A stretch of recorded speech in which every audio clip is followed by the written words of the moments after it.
guys, it's been about a minute since I did a vlog on the KLR. Thought I'd come this way to see how bad the roads are chewed up.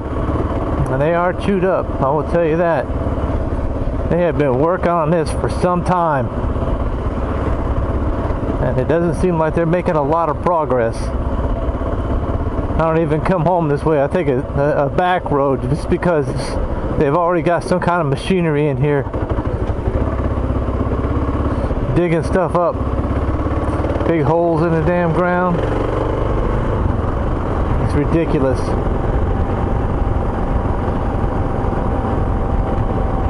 Anyway, it is a cool morning. I will go by the bank here. Let me tell you what the temperature is. If it'll change. Hurry up, hurry up. 60 degrees. It is 60 degrees this morning, and that is just crazy. You know, you work all week, and I think the high today is going to be like in the mid to low 70s. But what's funny, it's going to be 90 degrees this weekend, so much for having a cooled off weekend for fun, right?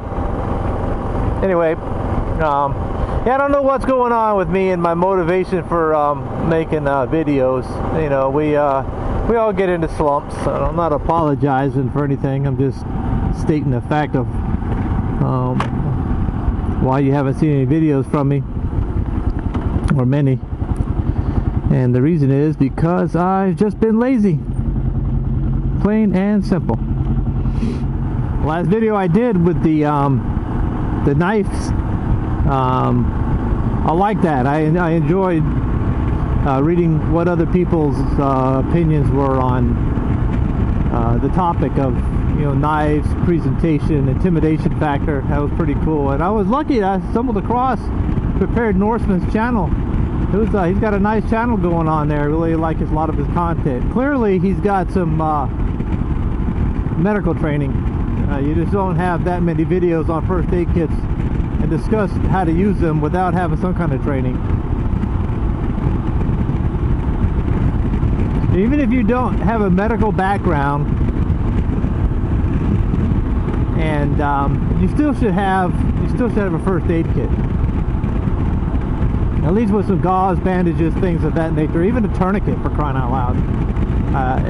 Chances are, you know, somebody will know how to use some of the things that are in there. I think I might be putting some more of those types of videos on my channel. I know it's not really a motor vlogging channel. I'll do most of my vlogs have to do with the KLR because that is my hobby of choice right now. My ham radio stuff, I don't do a lot of that on this channel because I moved it to a new channel because it was just boring too many people from one side of the fence or the other. But I'm hoping to get out and do some more of that too this year. And if I can incorporate pieces of a ham radio adventure on both channels, that would be awesome.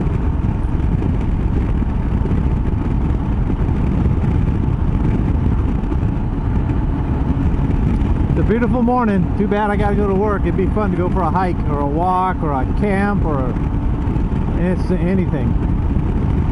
I mean, that's where I know a lot of people who work shift work. If you have time during the day, you can get out and play during the day, during the week like this. But I envy that aspect of it, but I don't want to be a shift worker. So, you know, I know I can't have both pieces of cake, but one can always wish.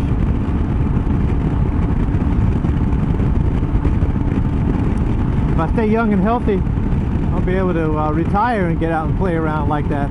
That sounds fun.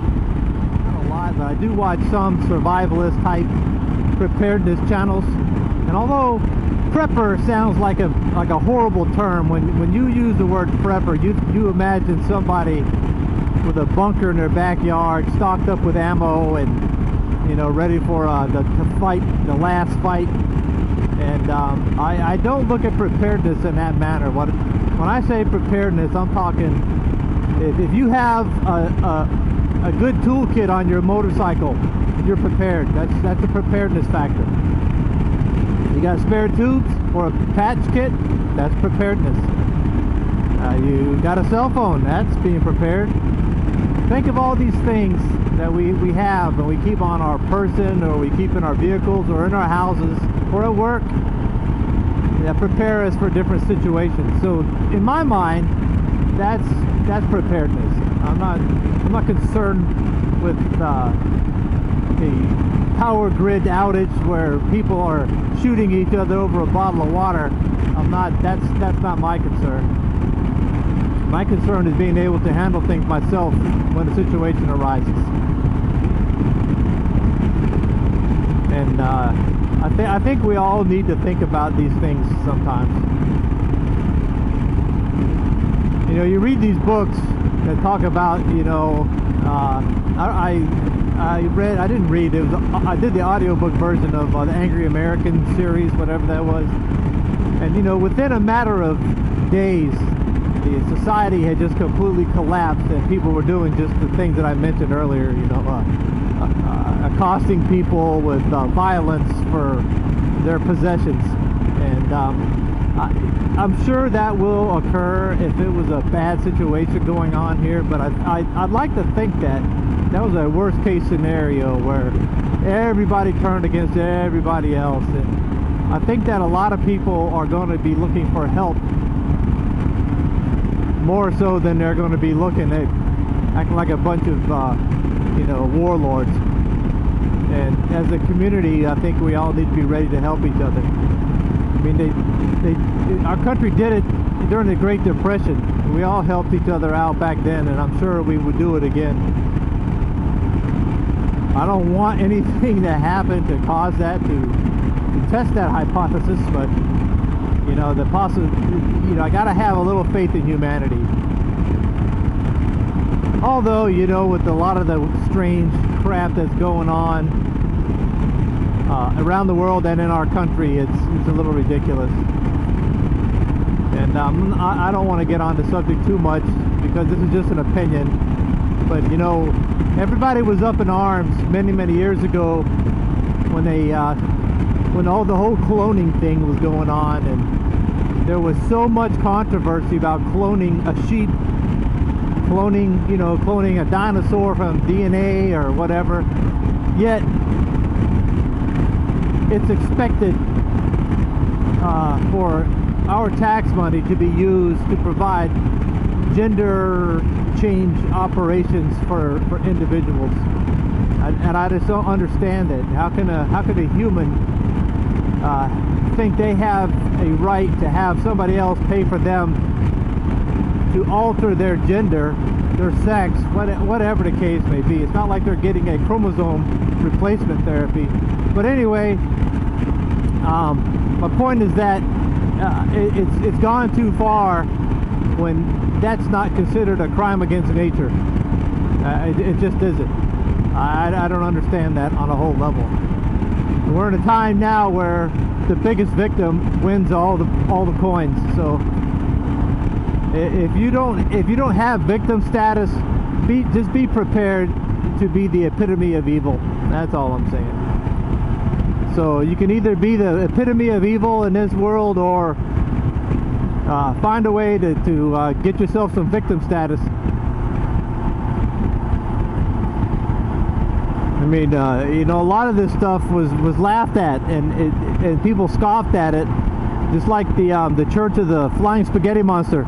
You have got to look into that if you don't know what I'm talking about. I mean, I don't necessarily agree with their religious beliefs, but you got to understand the reason they did that, and they were making a point. They just made up something, and more or less were forced the government or whomever to recognize and acknowledge that they had beliefs that had to be adhered to, and it worked. I mean, there's that one woman who used the Church of the Flying Spaghetti Monster to have her driver's license photo taken with a pasta strainer or a colander on her head, because that was part of her religious attire.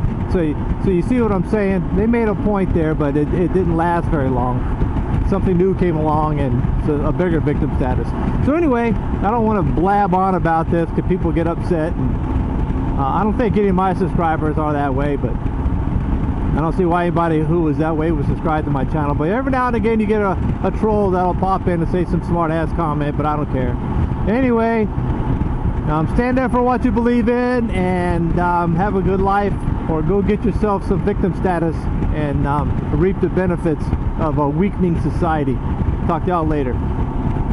I want to take a couple minutes and thank you. If you watched the video all the way to the end and you're seeing this, I really appreciate it. I'll put my email address and my mailing address right over here somewhere.